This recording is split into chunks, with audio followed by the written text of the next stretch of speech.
Salut à tous, aujourd'hui nous allons plonger dans la vie des sœurs Gabor, le trio de sœurs le plus célèbre d'Hollywood dans les années 1940 et 1950. Mais loin d'être célébrées pour leurs rôles au cinéma et à la télévision, Magda, Eva et Zaza sont surtout devenues célèbres pour leur mariage en série. Explorons ensemble leur histoire. Les sœurs Gabor sont nées dans une famille d'origine juive hongroise à Budapest, la ville qui est aujourd'hui la capitale de la Hongrie. L'aînée des trois sœurs était Magdalena, bien qu'elle ait été plus simplement connue sous le nom de Magda tout au long de sa vie. Elle est née le 11 juin 1915. Un peu plus d'un an et demi plus tard, ses parents accueillirent leur deuxième fille, Zaza, dans le monde en février 1917. La troisième du trio est née le 11 février 1919, alors que la Hongrie était plongée dans le chaos et la révolution après la fin de la Première Guerre mondiale. Elle fut nommée Eva. Les parents des filles vantaient été des membres éminents de la haute société de Budapest durant leur enfance. La Hongrie comptait une grande communauté juive de plus de 700 000 personnes, ce qui en faisait l'un des principaux centres de la diaspora juive dans le monde pendant l'entre-deux-guerres. Cela a permis à la famille Les Gabor d'obtenir une position sociale importante en Hongrie à cette époque, malgré les sentiments antisémites qui prévalèrent dans toute l'Europe. Cependant, plus tard, leur judaïté aurait des répercussions profondes sur le cours de leur vie. Alors qu'elles grandissaient dans les années 20 et au début des années 30, les sœurs Gabor se sont habituées à un mode de vie aisé. Leurs parents travaillaient eux comme bijoutiers et commerçantes aux production de porcelaine, des biens précieux dans les années de 1920, et ils ont réussi à traverser le krach de Wall Street et la Grande Dépression à partir de 1929 de façon relativement satisfaisante. Dès l'enfance, les trois sœurs étaient réputées pour leur beauté. En 1936, alors qu'elle n'avait que 19 ans, Zaza a été couronnée Miss Hongrie et a commencé une carrière d'actrice à Vienne, la capitale autrichienne.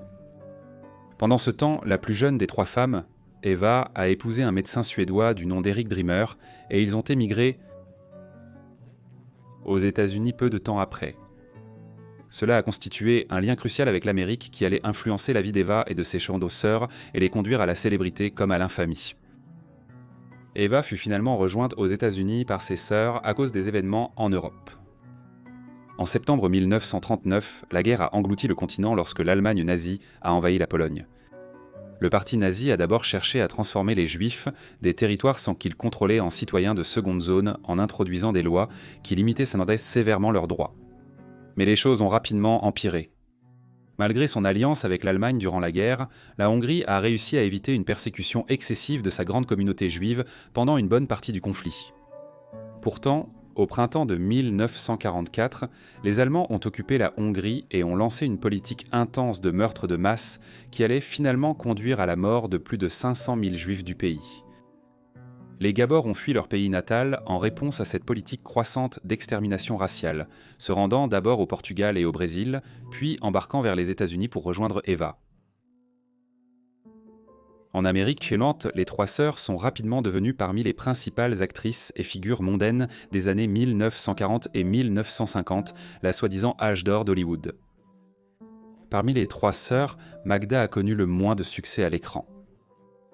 Elle est arrivée la dernière du trio aux États-Unis en 1946, et même après cela, elle n'est pas apparue à l'écran pendant plusieurs années. Sa célébrité a atteint son apogée au milieu des années 50 lorsqu'elle est apparue dans des émissions télévisées comme The 4-Star Review et The Colgate Comedy Hour. Par la suite, sa carrière à l'écran s'est en grande partie estompée. Cependant, bien que le rôle de Magda à l'écran ait été bref, sa vie conjugale a suscité un grand intérêt dans la vie sociale américaine pendant des décennies. Elle, comme ses deux autres sœurs, est devenue célèbre pour ses mariages en série. Magda avait déjà été mariée une première fois avant de fuir l'Europe, à un pilote de chasse polonais et petit noble du nom de Jan Bajsowski. Apparemment, Magda et Jan avaient divorcé au moment où elle a quitté l'Europe, bien que les détails à ce sujet restent de flous, étant donné l'instabilité des archives européennes pendant la guerre. Nous savons qu'elle a rapidement épousé William Rankin, un dramaturge et scénariste américain, le 3 décembre 1946. Cette union a aidé Magda et sa sœur à établir des contacts à Hollywood à court terme, mais le mariage n'a pas duré et Magda et Rankin ont divorcé en août 1947. Un autre mariage de courte durée avec un avocat new-yorkais du nom de Sidney Robert Warren a suivi à l'été 1949 et s'est rapidement terminé en 1950. Cela fut suivi par l'un des mariages probablement les plus réussis jamais contractés par les sœurs Gabor. En 1956, Magda a épousé Arthur Gallucci, un entrepreneur en bâtiment italo-américain du New Jersey. Ils sont restés mariés pendant plus de 10 ans, et lorsque leur union a pris fin, ce n'était qu'en raison du décès de Gallucci d'un cancer le 22 janvier 1967. C'était inhabituel pour l'une des sœurs Gabor, car le divorce était généralement la raison pour laquelle leur mariage prenait en fin. Au cours de la décennie suivante, Magda porta son nombre de maris à 6 lorsqu'elle épousa George Sanders, un acteur britannique, au début du mois de décembre 1970, une union qui ne dura que 4 semaines, puis Tybalt Halt, un consultant économique, en août 1972. Ce dernier mariage dura 3 ans, et ce fut le dernier de Magda. De plus, ils s'étaient séparés seulement 1 an après les noces, et une fois que ce 6e mariage échoua, Magda ne se remaria plus jamais au cours des 20 années suivantes. Magda était éclipsée à presque tous les égards par sa sœur cadette Zaza. Dans les années 1950, elle est devenue l'une des stars les plus acclamées du cinéma américain, connue pour sa beauté et son raffinement européen. Elle passait régulièrement à la télévision et a joué dans de nombreux films, dont certains étaient réalisés par les metteurs en scène les plus célèbres de l'époque. Par exemple, en 1952, elle est apparue dans Moulin Rouge, réalisé par John Huston, tandis qu'en 1958, elle a joué un rôle secondaire dans La soif du mal, l'un des films les plus célèbres d'Orson Welles, avec Welles lui-même et Charlton Heston. Cependant, dans les années 1960 et 1970, Zaza a commencé à disparaître des grandes productions, en partie parce qu'elle était tellement distraite par sa vie sociale trépidante et le style de vie hollywoodien. En tout, elle a connu 9 mariages, un nombre étonnant. L'un de ces mariages avait eu lieu avant qu'elle ne parte pour l'Europe, avec Beran Bels, un diplomate turc, mais cela s'est terminé en 1941, peu de temps avant qu'elle ne décide de quitter l'Europe. Mariage après mariage et divorce après divorce se sont succédés des années 40 jusqu'aux années 80. Le premier fut avec Conrad Hilton, Sr., un important héritier de la fortune des hôtels Hilton, en 1942.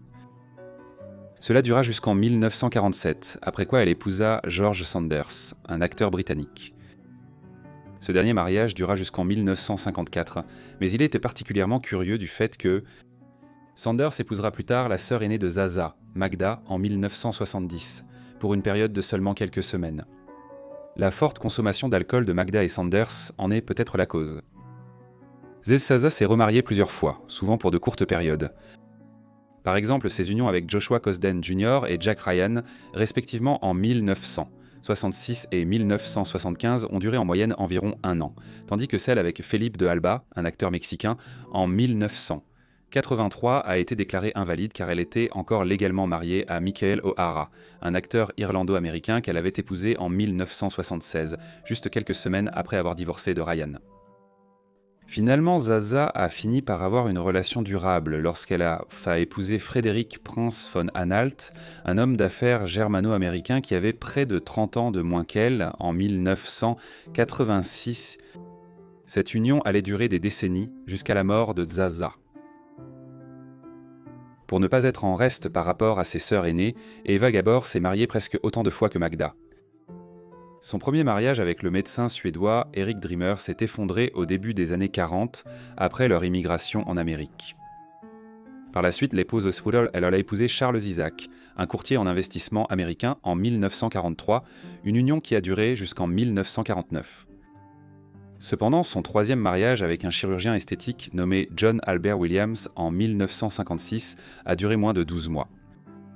2 mariages relativement longs ont suivi, d'abord avec Richard Brown, un fabricant de textiles, entre 1959 et 1973, puis avec Frank Gard Jamison Jr., un ancien vice-président de Rockwell International, une entreprise qui a joué un rôle majeur dans l'industrie aérospatiale et technologique américaine, au plus fort de la course à l'espace entre les États-Unis et l'Union soviétique dans les années 1960. Ce cinquième et dernier mariage d'Eva a été célébré en 1973 et a duré jusqu'au divorce en 1983. Pendant une grande partie de ces décennies, Eva a connu une carrière importante à la télévision et au cinéma, apparaissant dans des dizaines d'émissions et de films et ouvrant la voie au succès de Zaza en particulier. Entre 1953 et 1954, elle a même animé sa propre émission de télévision, The Eva Gabor Show, qui mettait en vedette diverses célébrités du système des studios hollywoodiens des années 50 et dans laquelle Magda et Zaza faisaient également des apparitions en tant qu'invités. Au fil des années, inévitablement, la renommée et la carrière à l'écran des sœurs Gabor se sont taries. Hollywood, après tout, glorifie la jeunesse et la beauté, surtout pour les femmes. Ainsi, dans les années 1960, lorsqu'elles ont atteint la quarantaine et la cinquantaine, les trois sœurs ont commencé à recevoir de moins en moins de travail. Cependant, certains caméos ont attiré l'attention par la suite. Par exemple, Zaza est apparue dans la série Y a-t-il un flic avec Leslie Nielsen au début des années 1990, tandis que Eva a fait des apparitions dans la série télévisée Les Beverly Hillbillies. De la même époque, une émission qui était l'un des programmes les plus regardés à la fin des années 1980 et au début des années 1990. Eve, la Benjamine des sœurs Gabor, est décédée en premier. C'était à Los Angeles le 4 juillet 1995. Elle avait 76 ans et ce n'était pas forcément un âge prématuré pour mourir. En fait, ce sont ses deux sœurs aînées qui ont réussi à vivre assez longtemps.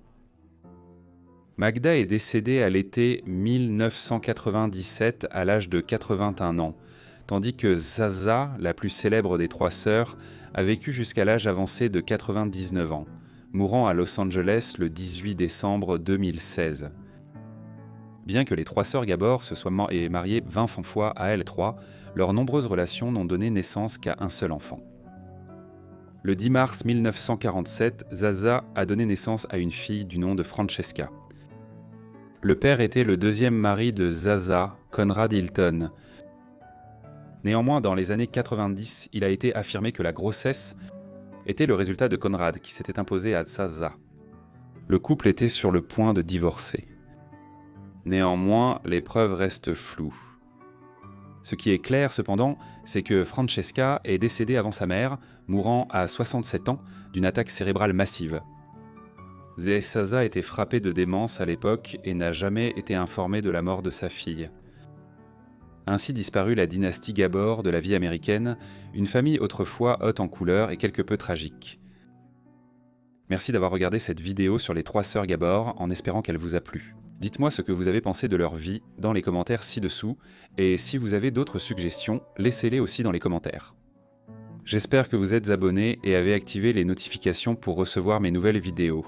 C'est tout pour moi, on se retrouve dans la prochaine vie oubliée.